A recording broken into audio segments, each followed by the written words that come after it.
Inilah cara dukun dan tukang ramal mendatangkan arwah orang yang sudah meninggal dunia. Di Indonesia, sering kali kita mendengar kesaktian para dukun yang nampaknya sungguh sakti mandraguna dan luar biasa. Tidak heran banyak orang awam yang terpukau dengan kesaktian para dukun. Dan tidak sedikit pula yang akhirnya menjadi murid dan pengikut dukun-dukun itu. Di dalam Islam, percaya kepada dukun haram hukumnya dan termasuk kategori dosa musyrik. Selain itu, sumber perkataan dukun itu berasal dari para setan dan makhluk jin. Maka bisa dipastikan informasi-informasi yang diberitakan dukun banyak salahnya ketimbang benarnya. Setan akan sangat mudah dalam menipu serta menyesatkan para umat manusia.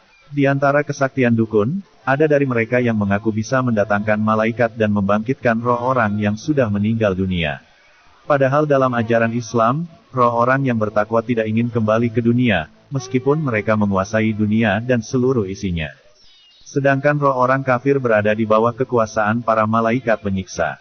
Jadi jelas, para dukun dan jin tersebut tidak akan mampu menarik dan merebut roh orang kafir dari para malaikat penyiksa.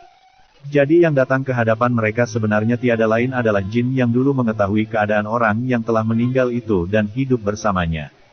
Mungkin saja jin itu adalah jin korinnya, atau jin lain yang mengetahui orang tersebut. Sehingga mudah bagi jin untuk berbohong dan berkata, "Aku adalah rohnya si Fulan." Selain itu, tidak ada istilah ada arwah orang mati gentayangan. Kalaupun penampakan itu ada, percayalah bahwa arwah itu hanyalah jelmaan jin yang menyerupai rupa seseorang yang sudah meninggal dunia. Begitulah cara jin dan setan menipu para pasien dukun. Orang-orang yang suka mendatangi dukun, hidupnya tidak akan tenang dan banyak menjumpai masalah. Azab bagi pelaku syirik sangat besar di dunia dan di akhirat. Dukun itu berbeda dengan ahli hikmah. Ahli hikmah biasa mengulang-ulang bacaan ayat tertentu dengan jumlah tertentu untuk tujuan yang baik, maka hal itu tidaklah menyalahi syariat.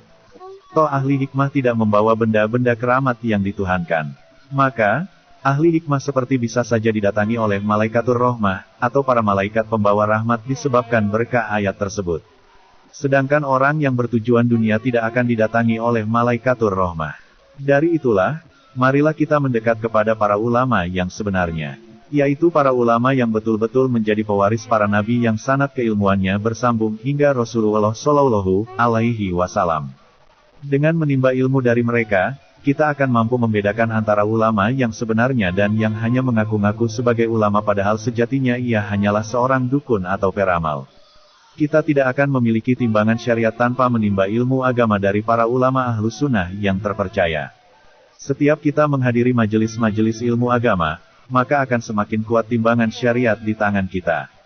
Seseorang yang mempelajari dan memahami ilmu agama dengan baik, maka ia akan mampu membedakan antara yang baik dan yang buruk, antara yang terpuji dan yang keji, antara yang halal dan yang haram, antara kekufuran dan keimanan, antara kiai dan peramal, antara ustadz dan dukun, dan antara ulama dan penyihir.